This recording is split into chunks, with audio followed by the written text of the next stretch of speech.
কাল সদলবলে গিয়েছিলাম সিজুর জন্মদিনে।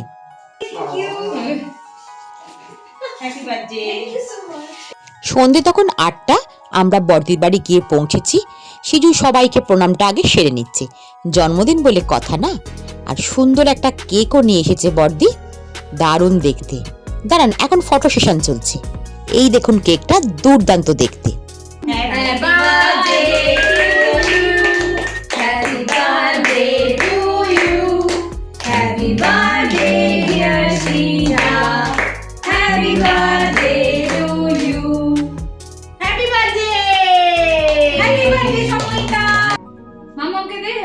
বার্থডেকাল কেক কেটে সবাইকে কেক খাওয়াতেই ব্যস্ত। অবশেষে আমরা সুযোগ পেয়েছি তাকে কেক খাওয়ানোর এবং কেক মাখানোর। মামের একটু সুন্দর মুহূর্ত। তারপরে মামার সাথে একটু ছবি তোলা। কেকটার চেহারাটা ঠিক এরকম। এবার টুকরো করা হচ্ছে আমাদের সকলকে প্লেটে সাজিয়ে গুছিয়ে দেওয়ার জন্য।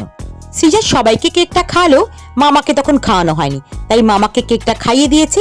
এবার আমাদের কেক খাওয়ার পর্ব শুরু হবে। এখানে 3 ভাই বোন একটা ছবি তুলে নিয়েছে। এই চকলেট কেকটা কিন্তু দুর্দান্ত খেতে ছিল, বেশ সুন্দর। আমাদের আড্ডা কিন্তু বেশ কিছুক্ষণ চললো। তারপরে বড়দি রাত্রে ডিনারের জন্য ভেজে নিয়ে এলো ফুলকো ফুলকো লুচি। লুচিগুলো দেখেই তো লোভ লাগছে। তার সঙ্গে কিন্তু আছে আবার দুর্দান্ত একটা জিনিস, আছে একদম গড়গড়ে চিকেন কষা। এগুলো কিন্তু সব বড়দি একাই রান্না করেছে, আর আমরা শুধু নেমন্ত খেতে এসেছি। এখন বাচ্চাগুলোকে আর আমার কর্তামশাইকে খাবার দেওয়া হয়ে গেছে। এই দেখুন লেগ পিসটা, উফ কি সুন্দর যে খেতে হয়েছিল। আপনারা তো শুধু ছবিটা দেখতে পাচ্ছেন, আর আমরা পেট ভরে খেয়েছিলাম। না রে, কয়েক মাস নয়, ওটা কয়েক মাসের ছবি। এটা না আরেকটু বড়, আরেকটু বড়। না না, ওটা এক বছর মতো মাসের। এই ছবিটা ওটা এক আগে খাবে। 1 বছর।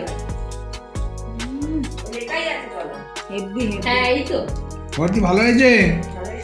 হ্যাঁ হেভি হয়েছে। আজকে সন্ধেটা খাওয়া দাওয়া হই হুল্লোড়ে দুর্দান্ত কাটলো।